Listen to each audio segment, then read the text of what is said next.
Bonjour et bienvenue à notre émission, les grands dialogues de cette mi-journée de mercredi 24 août 2022. C'est avec plaisir que nous nous retrouvons à notre grand rendez-vous de tous les jours. Hein.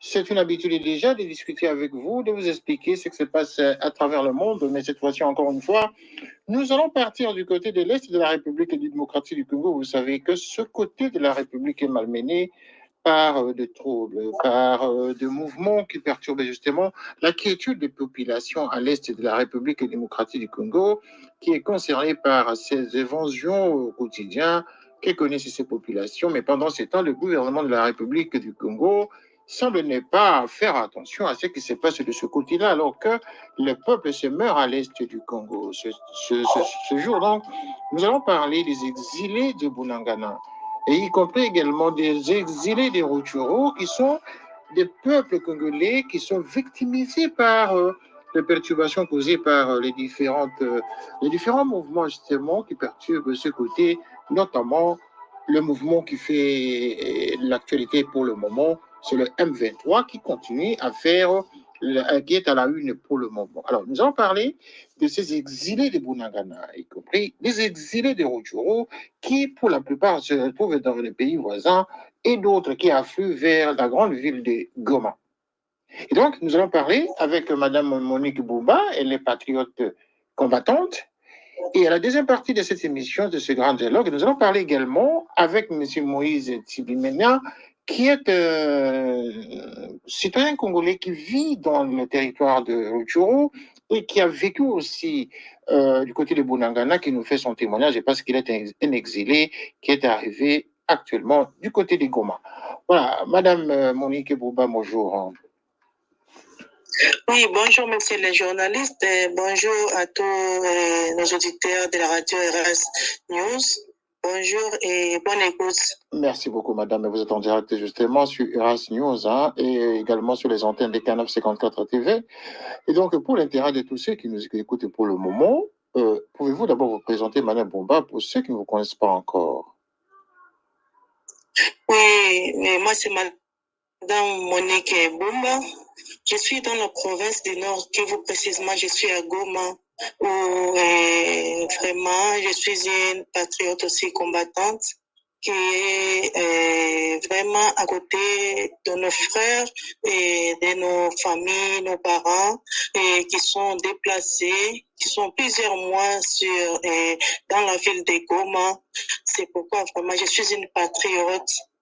Et donc, en tant que patriote, hein, je tenais justement à le préciser, vous êtes déjà passé une ou deux fois dans nos antennes ici, où vous avez déploré justement l'invasion que connaissait la République du Congo lors de l'annexion, enfin, lors des menaces du MV3 au début du mois dernier. Et donc, vous avez vraiment déploré cette situation.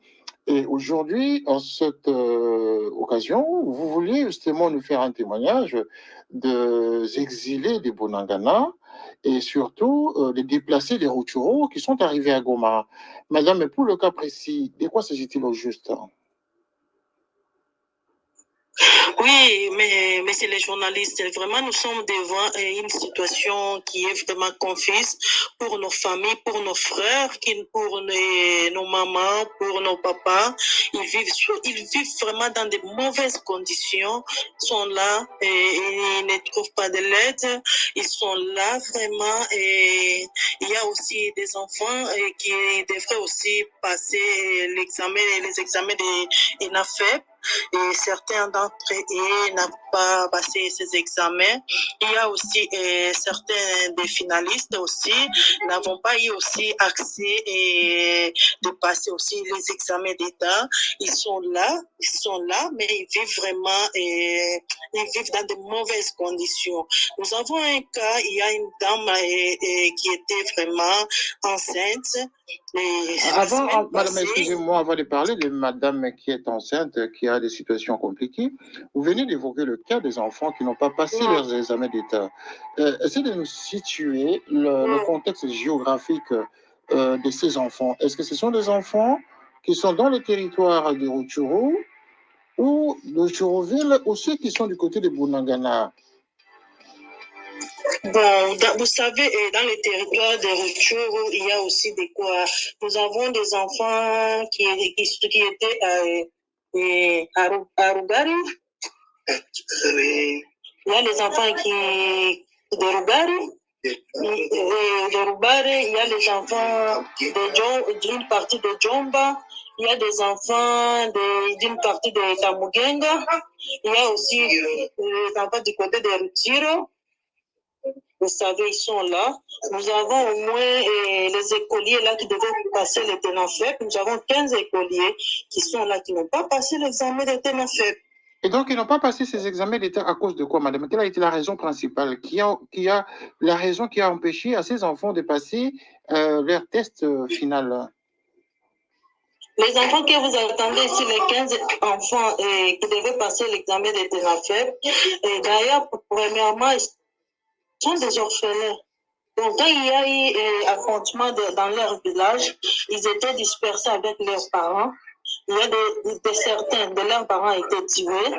Il y a certains, les enfants ont fui avec les autres voisins. Donc, ils sont là, ils ne savent même pas, d'autres ne connaissent même pas leurs parents, où seraient leurs parents. C'est pourquoi ils sont là, ils ne devaient pas encore retourner là chez eux, puisqu'il y a encore des affrontements. Là, vous faites allusion au M23, aux actions du M23 récentes. Hein? C'est ça? Oui. Et pendant ce temps, le M23 qui clame haut et fort que elle ne torture pas les populations, qu'ils vivent en harmonie avec les populations locales. Et de ce côté-là, vous déplorez le fait qu'il y a des déplacés qui ont fui justement les actions malsaines agissantes de M23. Et qui dit la vérité ici finalement? Oui, parce que vous savez que si cette population ne fouillait pas les affrontements, et la population ne devait pas se retrouver dans les camps, dans les sites, les gens ne pouvaient pas accepter de vivre dans de mauvaises conditions alors que là chez eux, ils travaillent, là chez eux, ils cultivent. C'est pourquoi. Ils ont fui les affrontements, c'est pourquoi ils sont ici, ils sont en train de souffrir ici. Alors, parlons maintenant de la compatriote, madame, qui a des situations compliquées. De quoi s'agit-il par rapport à cette dame? Oui, la dame était enceinte. Et après, maintenant, quand il y a eu, elle devait accoucher la semaine passée. Il y a eu des complications. Là où on devait l'amener, on l'avait amenée dans un centre de santé. Ça n'avait pas tenu. On l'a amené à l'hôpital directement, c'était une nuit, on l'a amené à l'hôpital général de Goma. C'est là où la dame est. Quand on est arrivé là, il y avait déjà rupture du poids de placenta. Vous savez que c'était difficile aussi d'accoucher, l'enfant était déjà décédé, donc l'enfant était déjà mort. On a enlevé l'enfant, on a fait une césarienne à la dame, mais la dame se retrouve là à l'hôpital. Nous avons fait des démarches. Nous avons toqué par-ci, par-là, pour que la dame puisse sortir. On a fait une facture là, qui est ici, qui est devant mes mains, de 250 $. Nous avons frappé partout pour que nous puissions avoir cette somme, pour que la dame puisse maintenant sortir. Des réponses qu'on recevait, non, nous ne sommes pas en mesure, nous sommes dans un effort de guerre. C'est pourquoi vraiment, nous avons aussi, ça nous a un peu aussi découragé. Nous avons pitié de la dame parce que c'est une femme. C'est une femme. Elle ne devait pas se retrouver dans de telles conditions. Elle est là, elle a fui les affrontements. Ce sont les affrontements qui ont fait à ce que la dame soit ici. Or, que son mari était tué pendant qu'ils étaient en fuite dans les affrontements. Et c'est-à-dire que dans les affrontements récents là, du M23, son mari a été tué, y compris d'autres victimes qui sont tombées, et la dame se retrouve du côté des Goma en fuyant ces affrontements. Elle est maintenant à l'hôpital après avoir perdu son enfant pour des conditions d'enfantement difficiles, et maintenant une facture qui sort pour qu'elle paye de l'argent. Mais comment est-ce que l'autorité locale, du gouvernement provincial ne peut pas intervenir pour ce cas d'espèce, madame, comme pour tant d'autres cas? Oui, vous savez que dans notre pays, c'est tout un problème. Quand vous y allez dans un bureau, pour que vous soyez reçu, c'est tout un problème. Ça demande beaucoup d'acrobatie. Et là, alors que la dame est en train de quoi? De peiner dans l'hôpital. Vous savez, c'est pourquoi nous avons toqué par-ci, par-là, voir qu'est-ce que nous pouvons faire avec la dame, qu'est-ce qu'ils vont faire. Et que font les associations des droits de l'homme, les associations civiles, tous ces mouvements citoyens ne peuvent pas contribuer pour sortir cette dame de l'hôpital? Oui, nous avons toqué, nous avons fait des lettres, nous avons écrit, jusque là, nous n'avons pas encore eu des résultats. Avez-vous quand même sollicité une aide auprès du gouvernement provincial? Donc, puisque leur président Dupin a commencé à solliciter ça depuis longtemps, il a même sollicité aux élus de Rutshuru, qui sont des députés provinciaux, qui sont des députés nationaux. Il n'y a que des promesses. Il y a d'autres qui disent que non, ça n'est pas notre charge, il faut attendre le gouvernement. C'est ça que d'autres élus donnent les réponses. Alors, si déjà un élu qui a été voté par ce même peuple, une fois qu'il est au Parlement, qui néglige le fait qu'il y a un de ses électeurs, une de ses électrices qui traverse une situation difficile, que ce député n'arrive pas à répondre aux besoins d'une seule personne qui est en situation de détresse, comment jugez-vous ce comportement, madame? Est-ce que vous pourriez un jour faire confiance à des personnes comme celle-là? Vous savez, monsieur le journaliste, c'est ce qui est vraiment, qui nous donne aussi un comportement là, que nous devons aussi montrer à certains des députés. Certains des députés, ils ne viennent que chercher des voix. Et quand ils ont cet élu-là, vraiment, sa place n'est plus dans les voix à l'Assemblée. Sa place n'est plus à lui donner des voix. Et donc, ça rejoint la rumeur qui circule selon laquelle la plupart des élus de la province du Nord Kivu et du Sud Kivu y compris, pour la plupart en tout cas, ce sont ceux-là qui collaborent avec les groupes armés à l'est du Congo, parce que c'est une preuve déjà qu'ils sont incapables, ils n'ont pas le cœur même d'aider les déplacés de ces atrocités. Quelle est votre réaction?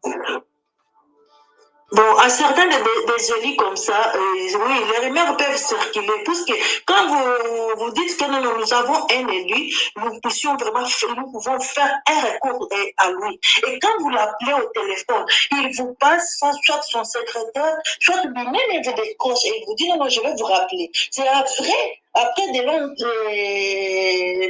heures là, si vous les rappelez encore, il vous passe son secrétaire. Vous savez qu'avec un tel élu, vraiment, c'est à suspecter. Celui qui ne parvient même pas à résoudre un problème d'une seule personne de sa base, c'est-à-dire que ce n'est pas un élu, celui-là. Donc, je rappelle que Mme Bumba, vous êtes patriote combattante, hein, vous menez beaucoup d'actions du côté du Nord Kivu, et vous êtes installée, vous êtes habitante en tout cas de la ville de Goma.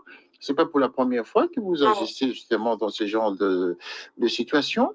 Celle-là, en tout cas, c'est une situation probablement qui vous dépasse. Sinon, vous auriez déjà trouvé des solutions comme vous en avez l'habitude.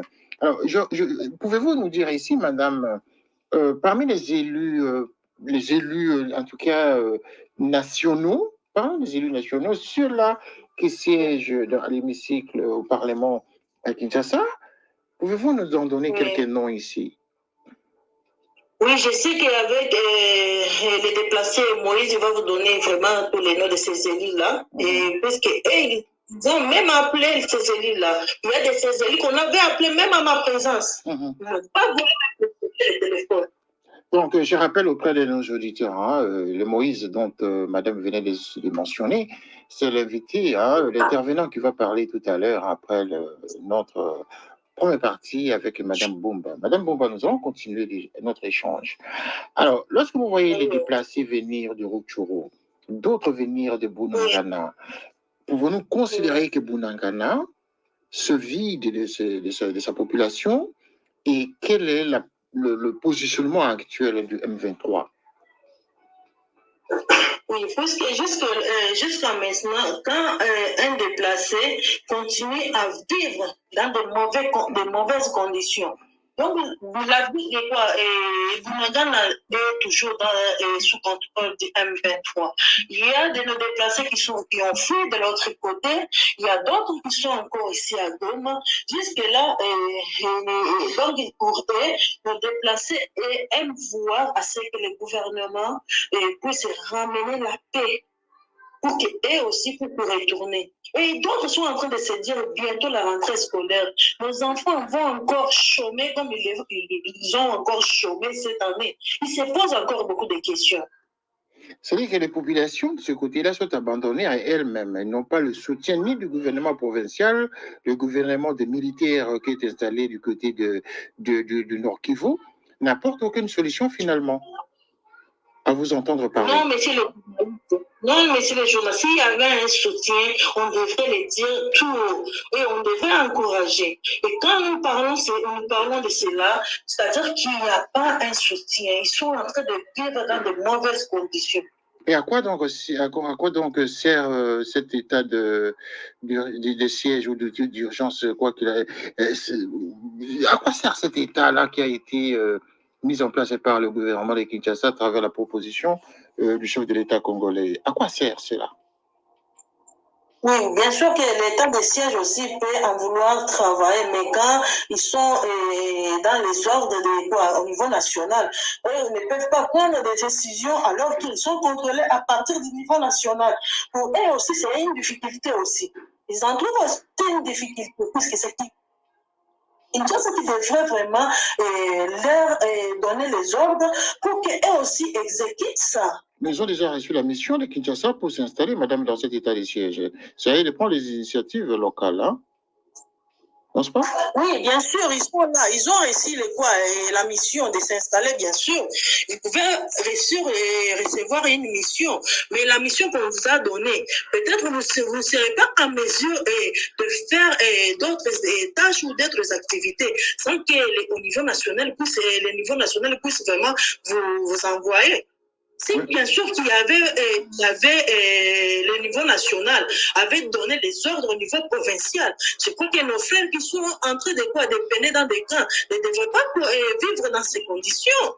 Ils ne sont pas venus sans un cahier de charges, madame. Ils doivent avoir ici, dans la mission, le cahier de charges qui leur donnait de responsabilités et les directives qu'il fallait suivre. L'état de siège ne peut pas s'installer de cette façon-là si tout ceci n'est pas compris dans le cahier des charges. C'est probablement le fait, l'applicabilité qui pose des problèmes par rapport à ceux qui ont été mandatés. Qu'est-ce que vous en pensez? Oui, mais si les journalistes, c'est ce que je suis en train de vous dire que non, s'il y avait le gouvernement national avait donné des ordres au niveau provincial pour vraiment agir à propos de les conditions de vie de nos frères, de nos familles qui ont fui des affrontements des terroristes. Ils devraient vraiment le faire. Donc pour nous, nous constatons que jusque-là, le gouvernement national n'a pas encore donné de l'ordre. Et voilà, le gouvernement n'a pas encore donné de l'ordre, mais ça semblerait vraiment très paradoxal qu'il y ait de l'argent, d'investissement qui soit comme ça injecté pour installer un gouvernement provincial avec un état de siège avec des militaires qui devraient justement jouer leur rôle. En conclusion, madame, avec vous, pour cette première partie de notre émission Les Grands Dialogues de cette mi-journée, pour conclure ici, d'une part, comment jugez-vous cet état de siège? Est-ce que ça vaut encore la peine de continuer avec cet état? Pour nous, vous savez que, monsieur les journalistes, ici dans la province du Nord Kivu, jusque-là, nous restons aussi dans des secousses aussi. Quand nous voyons nos frères en train de souffrir, pour nous, jusque-là, nous ne trouvons pas une réponse aussi positive dans ça. Puisque nous sommes en train de voir nos frères qui sont en train de souffrir. Pour nous, nous voulons la paix. Bien sûr, si l'état de siège est là, puisse vraiment voir comment travailler, comment nous ramener la paix partout, même dans nos villages, dans nos territoires. C'est ce qui est essentiel. Nous ne pouvons pas dire que non, l'état de siège est là. Et quand l'état de siège est là, nous avons une insécurité par-ci, par-là. Nous avons les déplacés. Nous avons nos familles qui sont en train de souffrir. Pour nous, vraiment, ça ne nous enchante pas. Et donc, vous êtes envahi actuellement par les déplacés de Rutshuru et certains qui viennent de Bunagana. Quel est le message fort que vous devez envoyer, que vous vouliez envoyer au gouvernement central de Kinshasa en passant par le gouvernement provincial? Oui, mais c'est les journalistes, pour nous, nous voyons qu'au niveau d'abord national, nous sommes en train de demander à nos autorités nationales de revoir d'avoir les pitiés d'abord et des familles qui sont en train de mal vivre sur le terrain. Les familles qui sont en train de peiner ici à Goma à cause des affrontements du M23. Nous demandons à nos autorités nationales ainsi que provinciales de nous ramener la paix. De nous ramener la paix. Puisque s'il y a la paix, tout le monde peut vaguer dans ses activités. Vous savez que les gens qui sont dans les sites, il y a d'autres qui sont des cultivateurs. Il y a d'autres, peut-être, ils sont des commerçants. Mais jusque-là, ils sont coincés, ils ne travaillent plus. Nous demandons que la paix puisse être rétablie dans tous ces villages-là. Voilà, et que la paix revienne dans ce village-là, pourquoi pas dans toute la contrée de l'Est de la République démocratique du Congo, aujourd'hui victime par ces troubles, par cette insécurité qui traverse les populations de l'Est. Madame, merci en tout cas pour cette première partie de notre émission Les Grands Dialogues de la mi-journée de ce mercredi 24 août 2022. Mesdames, gardez l'antenne parce que nous allons continuer à la deuxième partie avec notre deuxième intervenant. Ne quittez pas l'antenne, madame. Oui, merci beaucoup, messieurs les journalistes.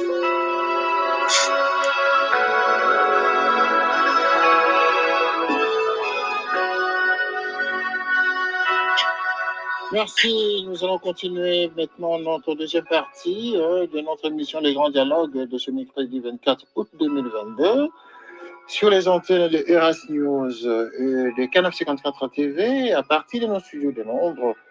Et donc, sur la présentation de René Roch-Kitoko, votre journaliste de cette émission, Le Grand Dialogue. Alors, dans cette deuxième partie, nous sommes toujours à Goma et cette fois-ci, nous allons recevoir Monsieur Moïse Tibimenia. Lui, il est journaliste, il a travaillé dans une des radios du côté de Bunagana. Il connaît bien la cité. Donc, dans le territoire des Rutshuru, en tout cas, il est très connu en tant que journaliste. Il est également victime de ce déplacement. Et donc, lui va nous donner quelques détails, en tout cas, que nous n'avons pas encore évoqués. Ici, la première partie de cette émission. Et nous allons recevoir donc M. Moïse. M. Moïse Tibimenia, bonjour. Bonjour, messieurs les journalistes. Alors, nous aimerions en tout cas pour l'intérêt de ceux qui nous écoutent à travers nos ondes de Eras News et des Canal 54 TV, nous aimerions en tout cas vous entendre vous présenter pour que ceux-là vous connaissez mieux. Qui êtes-vous? Moi, c'est Amos Kibimenya, James. Je suis résident de retour. Actuellement, je suis déplacé à Goma. Pourquoi vous êtes venu à Goma? Je suis venu à Goma à cause de l'affrontement des terroristes de M23. Vraiment, à la guerre, quand on a eu la guerre là, dans notre cité, donc nous avons fait un déplacement, donc nous sommes à Goma comme des déplacés à cause de la guerre en cours. Vous avez parlé de la cité, dans votre cité. Quel est le nom de cette cité? La cité de Bunagana. La cité de Bunagana. Donc, vous avez travaillé à Bunagana, tout à l'heure, vous avez dit à la préparation de notre entretien que vous travaillez dans une radio à Bunagana, c'est ça? Oui, j'ai travaillé à Bunagana comme animateur technicien là-bas. Et quand les affrontements sont commencés, nous avons pris fuite vers Goma. Et les autres amis, les autres confrères sont allés de l'autre côté à Luganda. Donc, nous sommes à Goma, mais les confrères sont à Luganda parce que moi, j'ai pris fuite vers Goma. Ça voudrait dire que vous êtes tous partis à des bandades. Vous avez tous abandonné votre poste de travail. Et qu'est-ce qu'il en est advenu donc de votre station de radio? Qu'est-ce qu'il en était ensuite? Qu'est-ce qui s'est passé là-bas? Non, quand nous avons pris fuite avec Goma, les autres en Ouganda, nous avons laissé la radio en état, mais dans quelques poignées de secondes, quand les terroristes sont arrivés à Bunagana, les radios, les radios n'étaient pas en marche parce que quand les terroristes sont arrivés là-bas, ils ont pris tous les matériels. En plus, ils ont violé les mamans, nos mamans là, nos frères sont. Donc, on a kidnappé nos frères. Donc, en bref, la radio n'est pas en marche à cette heure. Comment s'appelait la radio? Quel est le nom de la radio, s'il vous plaît? La radio s'appelle Racom FM, donc radio communautaire Racom FM. Et donc, cette radio, tout le personnel s'est vidé et vous n'avez pas connu d'incident parmi les personnels? Tout le monde s'est sauvé, sain et sauf, ou alors il y a eu des gens qui sont tombés? Nous avons nos frères qui ont pris fuite vers Ouganda, même les VOA la voix d'Amérique ont parlé, ont trouvé des informations. Quand nos frères sont pris fuite vers Ouganda, il y a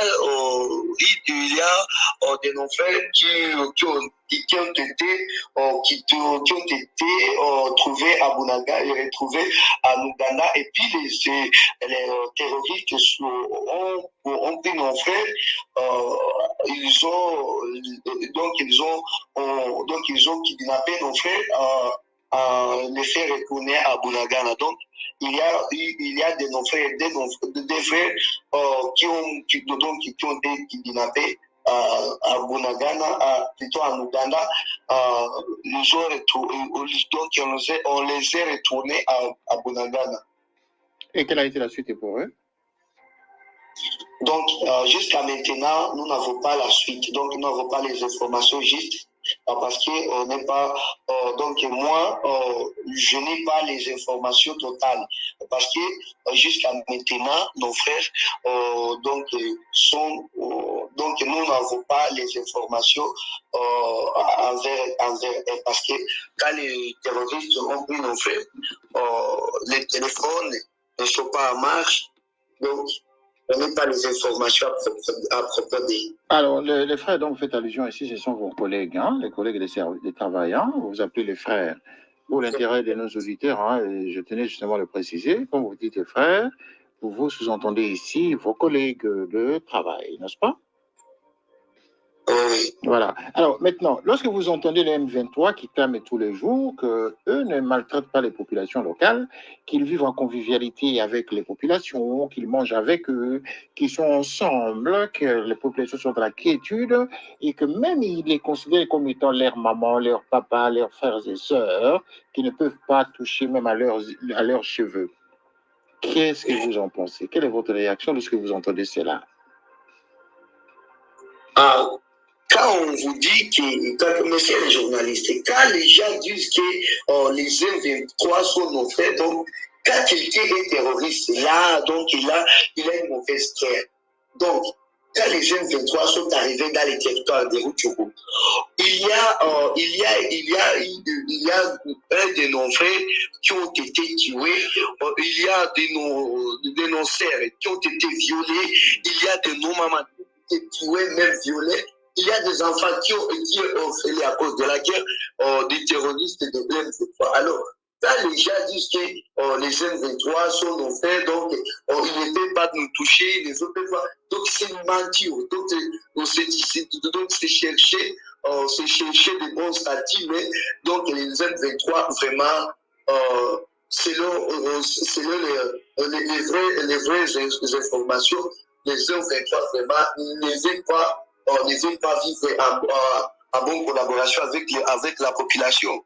Raison pour laquelle nous demandons à notre gouvernement de nous aider à les pousser, à les faire retourner chez eux. Parce que quand nous étions avec notre gouvernement là, à Bunagana, donc on coopérait avec. Donc, quand on quitte la mission, peut-être plutôt en mission au terrain. Donc, les soldats, donc, nous faisons des pas jusqu'à la radio. Mais est-ce qu'il y a MV3 qui vient donc à Kidinapa, à violer, à voler les biens de la population? Est-ce qu'il veut vivre à bonne collaboration avec la population? Très bonne question et très bonne interprétation des faits sur place, c'est parce que vous y avez vécu, vous êtes parti, vous êtes l'un des déplacés de Bunagana, vous y avez travaillé, vous venez de décrire les circonstances dans lesquelles vous êtes parti de Bunagana. Et quelle est la situation actuelle? Vous qui êtes de ce côté-là, vous qui êtes de ce côté journaliste et qui peut analyser les faits, qu'est-ce qui empêche pour vous les FARDC justement de déloger les MV3 de cette partie du territoire de Rutshuru? Qu'est-ce qui est à la base? Comment expliquer le fait que les FARDC ne soient pas capables de les déloger? Qu'est-ce que nous pouvons savoir ce soir? Vous savez que nous sommes dans l'état de siège. Quand nous sommes dans l'état de siège,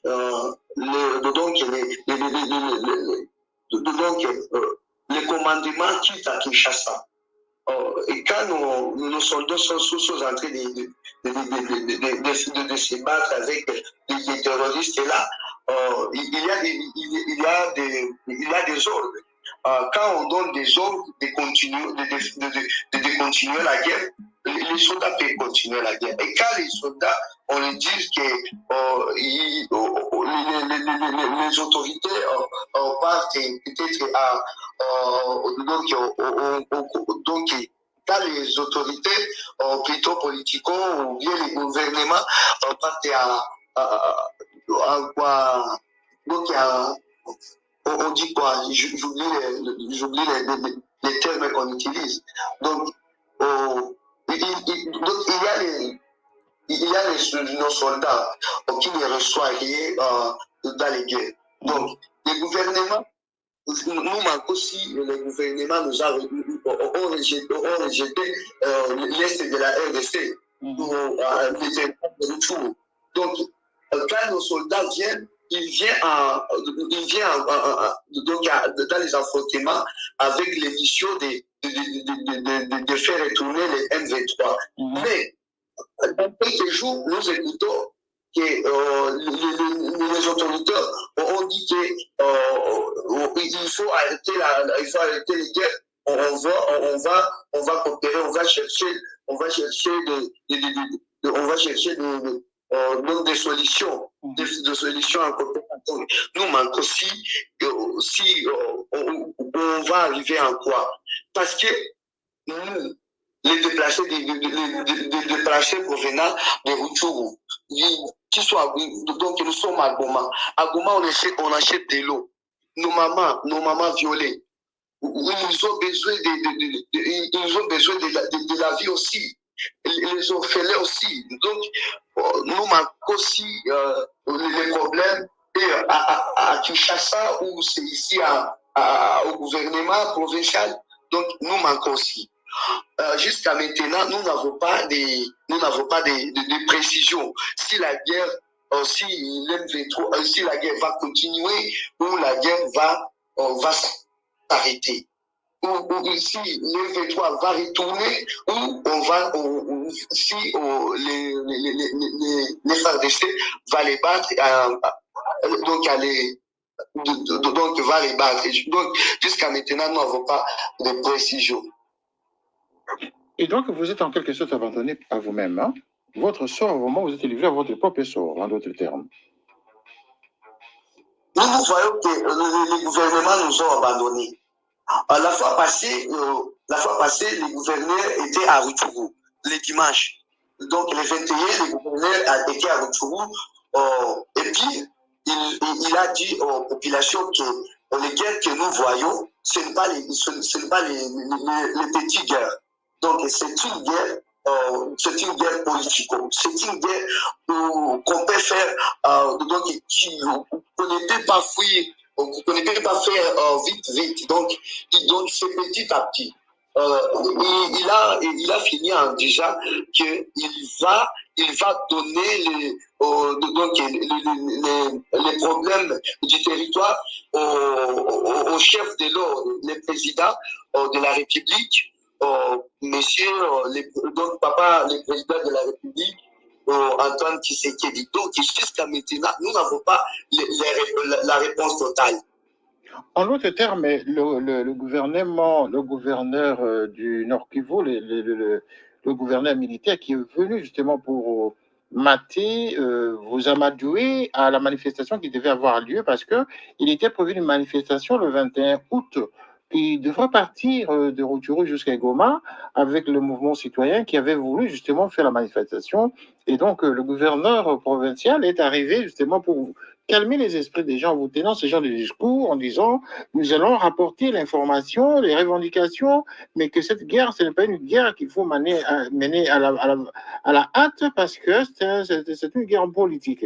Alors que c'est une guerre, ce n'est même pas une guerre, c'est une perturbation justement des mouvements terroristes qui sèment la désolation à l'est du Congo et que ce gouvernement militaire voulait vous faire comprendre que seul le président de la République pouvait prendre les grandes décisions pour en finir. C'est comme qu'il dirait que le président de la République n'était pas au courant de la situation, alors que la situation est bel et bien connue depuis tout au plus 22, 24 ans, une vingtaine d'années, et la situation perdure à l'est du Congo. Ça, ce n'est qu'une façon de vous calmer, de calmer les esprits, mais en réalité, ce gouvernement militaire n'a rien dit du tout, n'a rien fait du tout pour justement répondre à vos besoins.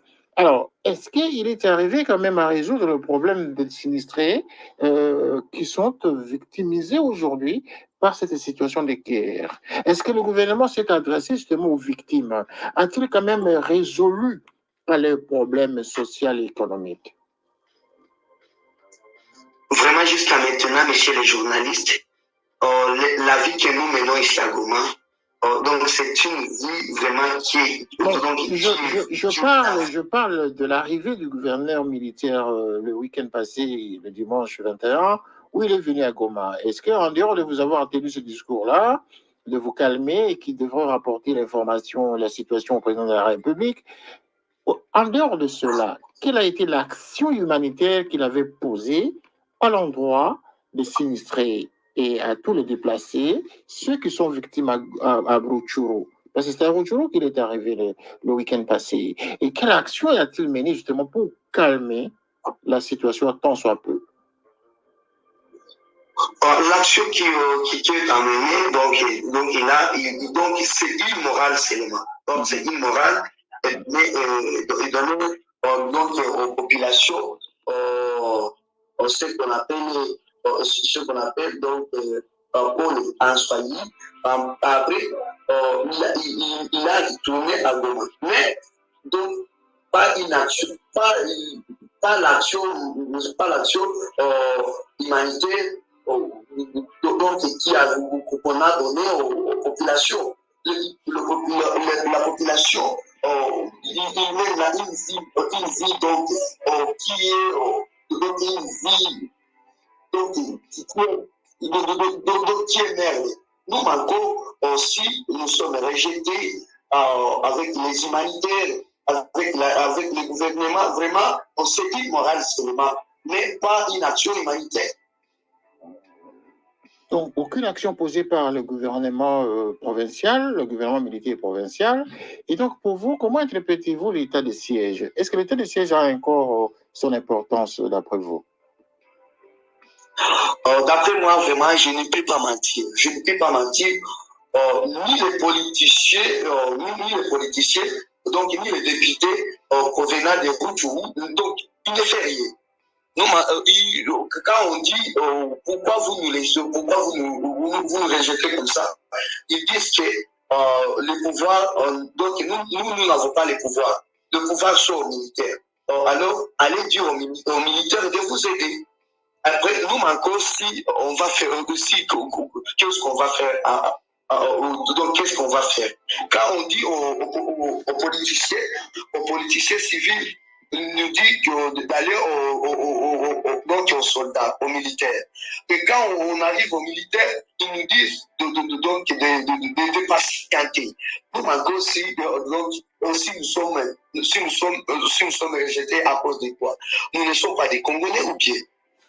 Vous êtes toujours des Congolais, sauf que vous êtes en face des gouvernements irresponsables, vous êtes en face des autorités irresponsables, des autorités justement faibles qui soient incapables de résoudre le vrai problème. C'est cela la situation. Mais vous êtes des Congolais à part entière, donc je pense qu'il faut que vous sortiez de l'idée de vous victimiser ou de penser que vous n'étiez pas des Congolais. Le malheur, c'est que, comme tous les Congolais, la plupart, même ceux qui vivent de l'autre côté de la République, déplorent le comportement du Congolais, parce que c'est dans tous les coins du Congo se trouvent les problèmes, mais les problèmes de l'Est, quand même, ils sont beaucoup plus à déplorer, étant donné qu'il s'agit des problèmes de sécurité qui gangrenent depuis une vingtaine d'années et qui touchent justement la vie physique et à l'avenir même des populations de ce côté-là. Alors, monsieur Moïse Tibinemenia, pouvons-nous considérer que Rutshuru est un territoire aujourd'hui abandonné? Ou qui se vide complètement? Rutshuru se vide. Oui. Excusez. Est-ce que Rutshuru, on peut considérer que Rutshuru est vide pour le moment? Rutshuru, les populations se vident, partent complètement? Donc, ici à Rutshuru, donc les territoires de Rutshuru, selon nous, on voit que nous, la population de Rutshuru, nous sommes abandonnés. Et donc, les populations sont en train de se vider, de partir ailleurs, c'est ça? Oui, laisse-moi, je vous présente mes excuses, messieurs les journalistes. La fois passée, j'ai appelé le secrétaire député du territoire. Quand on a eu un problème d'un enfant qui est mort dans notre site, dans notre cas de déplacés ici à Goma, j'ai appelé au tas de députés, tas de politiciens. Quand j'ai appelé les politiciens, ils nous ont dit de prendre les corps de cet enfant et l'amener au morgue. Et après, on a fait tous les moyens possibles, ce que les députés nous ont dit. Quand je les ai appelés après-demain, il m'a dit, donc il m'a mis en liste noire. Quand je l'appelle, je ne le trouve pas encore. Donc, il y a les autres députés qui sont ici à Goma. Donc je les appelle, ils me disent, nous sommes à l'étranger. Il y a des certains députés qui sont ici à Goma. Quand on toque chez eux, donc ils nous montrent que le gouvernement sont au milieu des militaires. Alors, c'est pour cette raison que je vois que le territoire de Rutshuru est abandonné. Parce que quand nous prions au gouvernement de nous aider, ils nous viennent avec des morales. Pourtant que nous avons des personnes qui sont en train de mourir à cause de la guerre, à cause d'être affamés, à cause d'abandonner leurs biens, leurs maisons. Vraiment, messieurs les journalistes, nous manquons comment interpréter cette situation. Voilà, c'est très complexe, justement, et c'est très compliqué pour tout le monde. Pour le moment, à combien peut-on considérer le nombre d'exilés qui soient partis de Bunagana et du territoire de Rutshuru en général? Est-ce que vous pouvez évaluer à peu près le nombre de gens qui soient partis? Les gens qui sont partis, donc qui sont quittés. Oui, qui ont quitté à cause de ce désordre occasionné par le M23, à peu près. Je sais le nombre que j'ai dans notre cas, parce que dans notre cas, nous sommes au nombre de 849 ménages qui sont ici à Goma, dans les sites de déplacés qui sont à Murambi, précisément dans les groupements de Munigi, chefferie de Bukumu, village de Murambi. Donc, ils sont au nombre de 849 ménages. 849 ménages qui sont partis de Rutshuru, du territoire de Rutshuru, fuyant les atrocités du M23, et que le gouvernement provincial est incapable de résoudre le problème. Donc, vous n'avez aucun encadrement, voulez-vous dire? Aucun encadrement? Nous n'avons pas aucun encadrement. La fois passée, l'MCF, dans les projets qui nous aidaient avec de l'eau potable, des soins médicaux, mais la fois passée,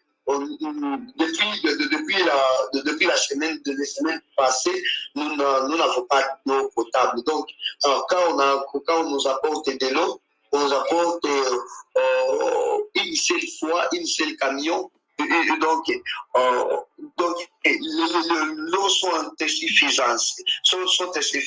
Donc, nous n'avons pas aucun appui ici. Vous n'avez aucun appui, c'est déplorable, hein, mais voilà. Monsieur Moïse, c'est déplorable en tout cas, c'est très touchant votre témoignage et toute la situation que vous traversez en ce moment-là, à ce moment-ci. Et c'est tous les médias justement qui ont rapporté les informations, les images sur cette situation que traverse l'Est de la République démocratique du Congo. Nous tendons donc vers la fin de notre grand dialogue de ce mercredi 24 août 2022. Monsieur Moïse, est-ce que vous avez un dernier mot ou un message à adresser directement au gouvernement central de Kinshasa? Moi, les messages que j'ai, c'est demander au gouvernement de nous amener la paix. Nous voulons la paix chez nous parce que même ici, à Goma, nous sommes discriminés. Nous sommes discriminés parce qu'ici, il y a les gens vraiment qui nous discriminent. Nous demandons au gouvernement de nous donner la paix, de nous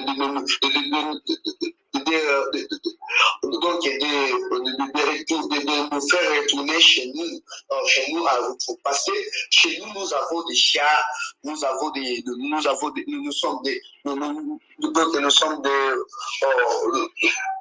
gens qui ont des propres maisons. Donc, nous avons des élevages. Donc, nous avons beaucoup de choses. Nous avons beaucoup de projets que nous étions en train de réaliser chez nous. On voulait construire notre territoire de Rutshuru. Alors, nous demandons au gouvernement de nous aider à nous faire retourner chez nous, de nous aider avec la paix. Donc, dans